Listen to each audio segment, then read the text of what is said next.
क्या है भारत में करेंसी इन सर्कुलेशन को लेकर बहस।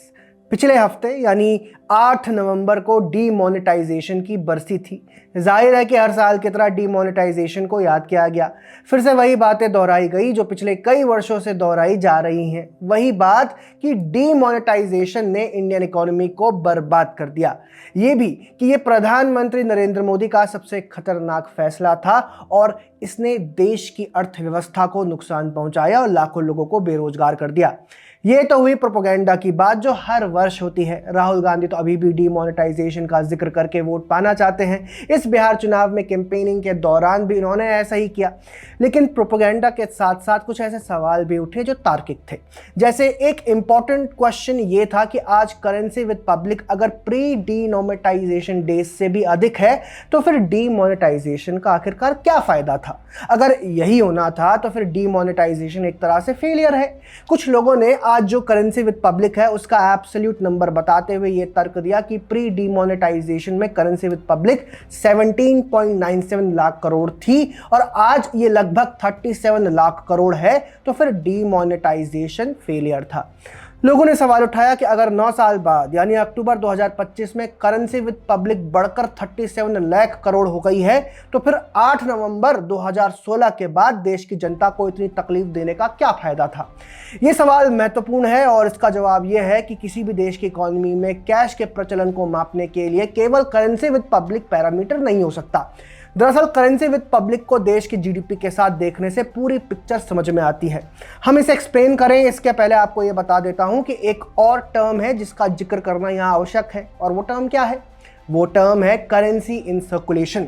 देखिए, अपने देश के कंटेक्स्ट में करेंसी इन सर्कुलेशन वो टोटल करेंसी होती है जो रिजर्व बैंक ऑफ इंडिया ने जारी की है, अर्थात वो करेंसी जो बैंकों के पास है प्लस वो करेंसी जो पब्लिक के पास है। दोनों के पास जो करेंसी है वो क्लब करके बनता है करेंसी इन सर्कुलेशन। एन आते हैं इस बात पर कि जीडीपी को करेंसी इन सर्कुलेशन के साथ देखना आवश्यक क्यों है।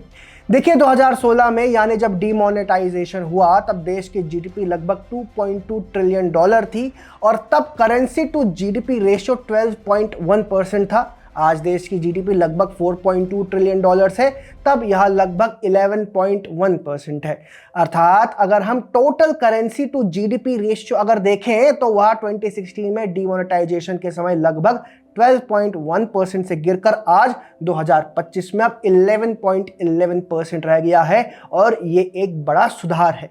जो करेंसी विद पब्लिक है उसका जीडीपी के साथ रेशियो जरूर बढ़ा है, पर उसके पीछे भी एक कारण है और वह कारण क्या है। डीमोनेटाइजेशन के बाद दुनिया भर की अर्थव्यवस्थाओं ने कोविड-19 जैसी महामारी का सामना किया था।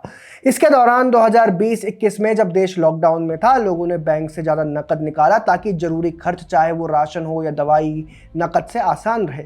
यह नकद वापस बैंक में नहीं गया, इसीलिए कैश बढ़ा। एक और बात जो इंपॉर्टेंट है वो ये है कि भारत में आज भी लोग घर में कैश रखना चाहते हैं, खासकर ग्रामीण इलाकों में। लोग अपने घर में नकद रखना पसंद करते हैं ताकि ज़रूरत पड़ने पर तुरंत उपयोग कर सकें। ये भी इस स्थिति को प्रभावित करता है।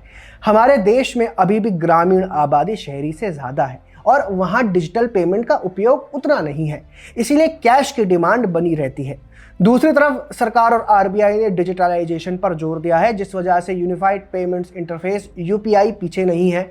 यूपीआई के लेन देन ने FY25 में 185.9 बिलियन ट्रांजैक्शंस को पार कर लिया है और Q1 FY26 में यह 54.9 बिलियन रहा, जो FY23 से 49% की तेजी से बढ़ा है।